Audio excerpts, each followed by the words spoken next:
ভাবুন তো, আপনি একটা ঘরে বসে আছেন। সেই ঘরে পৃথিবীর সবচেয়ে প্রভাবশালী 10 জন মানুষ আছেন।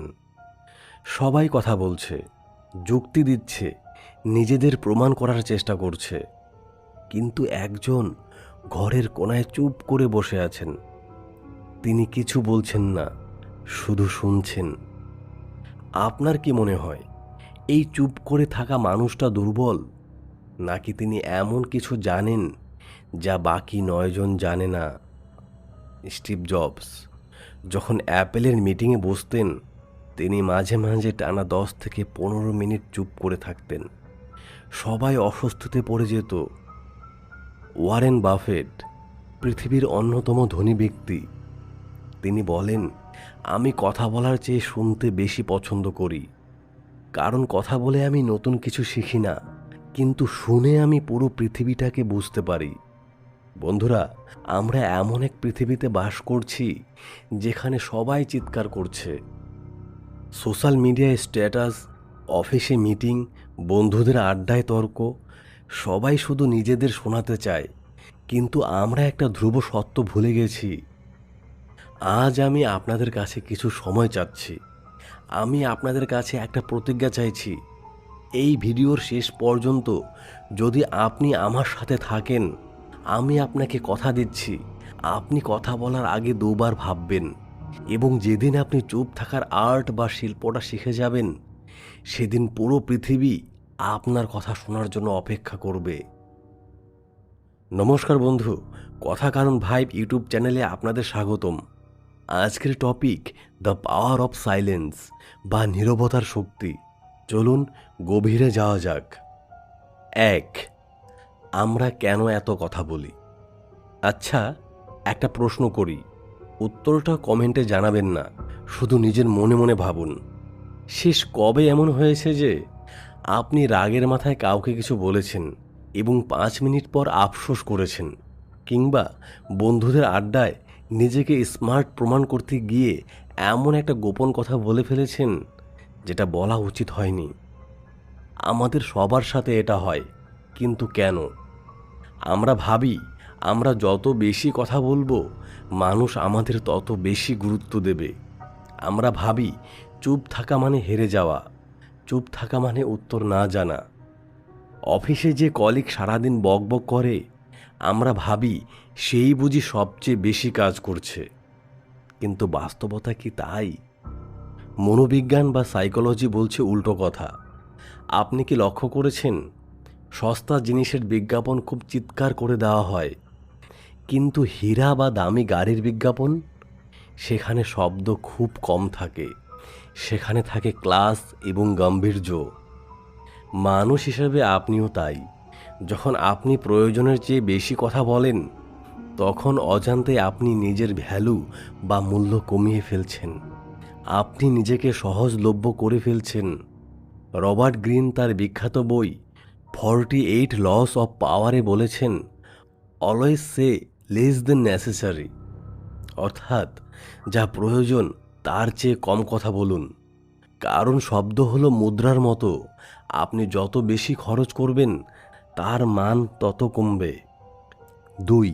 নীরবতার মনস্তত্ত্ব ও বিজ্ঞান। আসুন এর পেছনের বিজ্ঞানটা একটু বুঝি। কেন কম কথা বলা মানুষদের আমরা বেশি বুদ্ধিমান মনে করি? এখানে কাজ করে দ্য মিস্ট্রি ফ্যাক্টর বা রহস্যের উপাদান। মানুষের মস্তিষ্ক সবসময় শূন্যস্থান পূরণ করতে চায়। ধরুন, আপনি এবং আমি কথা বলছি। আমি যদি সব বলে দিই, আপনার মস্তিষ্কের আর কোনো কাজ নেই। আপনি আমাকে জেনে গেলেন, বুঝে গেলেন এবং কিছুক্ষণ পর আগ্রহ হারিয়ে ফেললেন। কিন্তু আমি যদি কম কথা বলি, আমি যদি শুধু আপনার দিকে তাকিয়ে একটু মুচকি হাসি এবং চুপ থাকি, তখন আপনার মস্তিষ্ক অস্থির হয়ে যাবে। আপনি ভাবতে শুরু করবেন, ইনি কি ভাবছেন? ইনি কি আমার কথায় একমত? ইনি কি আমার চেয়ে বেশি জানেন? এই যে আপনার মনের মধ্যে আমাকে নিয়ে চিন্তা শুরু হলো, এটাই আমার পাওয়ার। আমি চুপ থেকে আপনার মনের দখল নিয়ে নিলাম।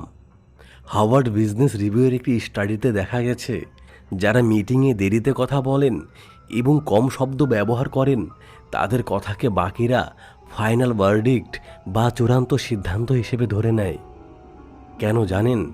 কারণ সবাই ভাবে এই লোকটা পুরো সময় ধরে শুনেছেন, প্রসেস করেছে এবং এখন যা বলবে তা নিশ্চয়ই খুব দামি। এটাকে বলা হয় পাওয়ার অফ স্কারসিটি। সোনা দামি কারণ সোনা কম পাওয়া যায়, বাতাস অত্যাবশ্যকীয় কিন্তু এর দাম নেই কারণ এটি সর্বত্র পাওয়া যায়। আপনার কথাকে সোনার মতো দামি করতে হলে এর সাপ্লাই কমাতে হবে। 3. ইতিহাসের পাতা থেকে শিক্ষা। ইতিহাসের দিকে তাকালে দেখবেন যারা পৃথিবী কাঁপিয়ে দিয়েছেন তারা ছিলেন নীরবতার মাস্টার। প্রথমেই বলি আব্রাহাম লিঙ্কনের কথা। আমেরিকার গৃহযুদ্ধের সময় তাকে হাজার হাজার মানুষ সমালোচনা করত, তার মন্ত্রীরা তাকে অপমান করত। লিঙ্কনের একটা অদ্ভুত অভ্যাস ছিল, যখন কেউ তাকে খুব রাগিয়ে দিত তিনি সাথে সাথে কোনো উত্তর দিতেন না। তিনি চুপ করে নিজের চেম্বারে চলে যেতেন, একটা কাগজ নিতেন এবং সেই মানুষটাকে যা যা বলার আছে, যত রাগ যত ক্ষোভ সব ওই চিঠিতে লিখতেন। চিঠিটা লেখা শেষ হলে তিনি কি করতেন জানেন? তিনি চিঠিটা ভাঁজ করতেন এবং খামে ভরে লিখতেন নেভার সেন্ড, যার বাংলা অর্থ কখনো পাঠানো হয়নি। পরের দিন সকালে যখন তার মাথা ঠান্ডা হতো তিনি ওই চিঠিটা ছিঁড়ে ফেলতেন এবং খুব শান্ত মাথায় ওই সমস্যার সমাধান করতেন। তার এই নীরবতাই তাকে আমেরিকার সর্বকালের সেরা প্রেসিডেন্ট বানিয়েছে। ভাবুন তো, আমরা যেখানে 5 মিনিট ফোন ছাড়া বা কথা ছাড়া থাকতে পারি না, সেখানে তারা দিনের পর দিন চুপ থেকে নিজেদের ভেতরটাকে শক্তিশালী করেছেন। এটাই ছিল তাদের লিডারশিপের গোপন মন্ত্র। 4. নীরবতার 5টি সুপার পাওয়ার। এখন আপনি প্রশ্ন করবেন, দাদা ইতিহাস বুঝলাম, কিন্তু আজকের এই স্মার্ট যুগে আমার অফিসে আমার পড়াশোনার জায়গায় আমি কিভাবে এর ফায়দা লুটব? আসুন আমি আপনাকে নীরবতার 5টি প্র্যাকটিক্যাল সুপার পাওয়ার দিচ্ছি, যা আজ থেকে আপনার জীবন বদলে দেবে। পাওয়ার 1, আপনি মানুষ পড়ার ক্ষমতা পাবেন। যখন আপনি কথা বলেন আপনি ব্যস্ত থাকেন নিজের শব্দ গোছাতে, আপনি সামনের জনের বডি ল্যাঙ্গুয়েজ দেখতে পান না।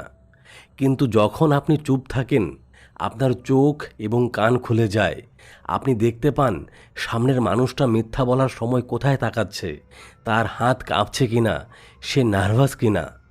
শার্লক হোমস কেন এত ভালো ডিটেকটিভ ছিলেন? কারণ তিনি কথা কম বলতেন, দেখতেন বেশি। পাওয়ার 2, আপনি বোকা হওয়া থেকে বাঁচবেন। Better to remain silent and be thought a fool than to speak and remove all doubt. অর্থাৎ বোকা হিসেবে বিবেচিত হওয়ার ভয়ে চুপ করে থাকা অনেক ভালো কথা বলে নিজের বোকামি প্রমাণ দেওয়ার চেয়ে। আমরা অনেক সময় না জেনে তর্কে জড়িয়ে পড়ি। ক্রিকেট, রাজনীতি, ধর্ম, যে বিষয়ে আমার জ্ঞান নেই সেখানেও আমরা মতামত দিই এবং শেষে হাসির পাত্র হই। চুপ থাকার মানে হলো আপনি আপনার অজ্ঞতাকে ঢেকে রাখলেন এবং যতক্ষণ আপনি চুপ ততক্ষণ আপনি শিখছেন। পাওয়ার 3, নেগোসিয়েশনে জেতার অস্ত্র। এটা একটা বিজনেস ট্রিক। আপনি যখন ইন্টারভিউ দিচ্ছেন বা স্যালারি নিয়ে কথা বলছেন বা কোনো ডিল করছেন, নিজের অফারটা দেওয়ার পর চুপ হয়ে যান, একদম চুপ। এই নীরবতাটা সামনের জনের জন্য খুব অস্বস্তিকর হবে। সে সেই নীরবতা ভাঙার জন্য হয়তো নিজে থেকেই অফার বাড়িয়ে দেবে বা বাড়তি তথ্য দেবে। সেলসে একটা কথা আছে, যে আগে কথা বলে সে হারে। পাওয়ার 4, শত্রুকে বিভ্রান্ত করা। আপনার শত্রু বা প্রতিদ্বন্দ্বী সবসময় জানতে চায় আপনি কি ভাবছেন, আপনার পরবর্তী চাল কি। যখন আপনি সব বলে দেন আপনি প্রেডিক্টেবল হয়ে যান। তারা জানে আপনাকে কোথায় আঘাত করতে হবে, কিন্তু আপনি যদি চুপ থাকেন তারা অন্ধকারে থাকবে। এই বিভ্রান্তিটাই আপনার সুরক্ষা কবচ।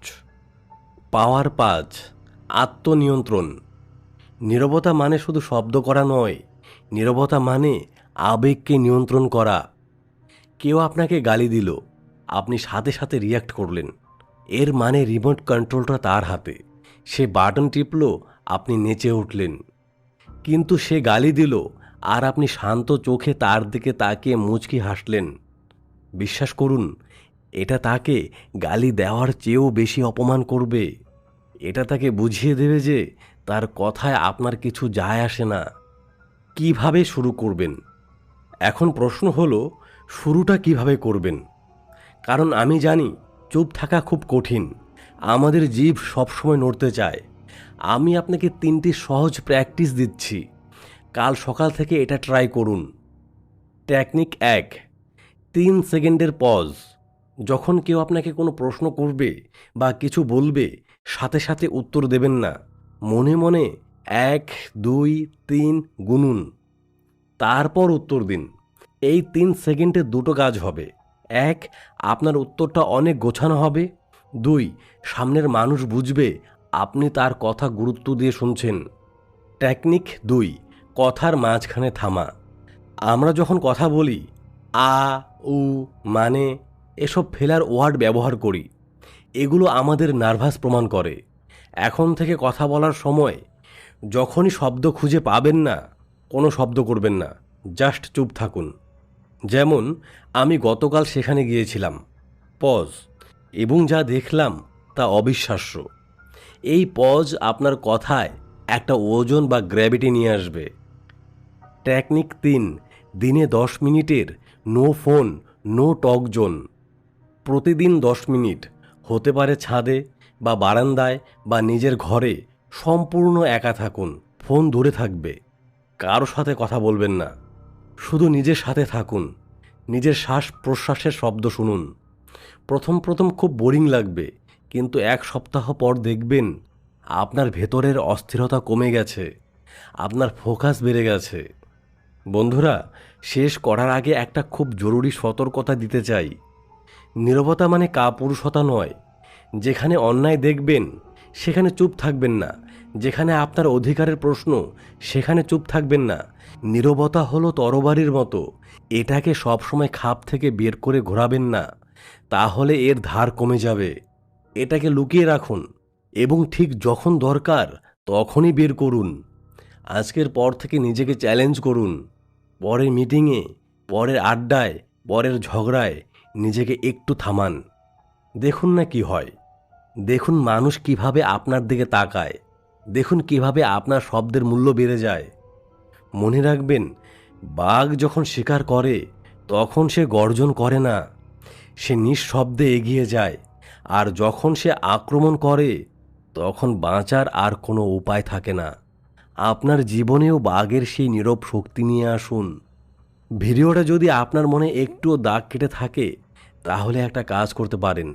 কমেন্টে শুধু লিখুন, আই উইল লিসেন মোর, যার বাংলা অর্থ আমি বেশি শুনব। আমি দেখতে চাই কতজন আজ থেকে নিজের জীবন বদলানোর সিদ্ধান্ত নিলেন। দেখা হবে পরের ভিডিওতে। ততক্ষণ পর্যন্ত কম বলুন, বেশি শুনুন আর জীবনকে জয় করুন। ধন্যবাদ।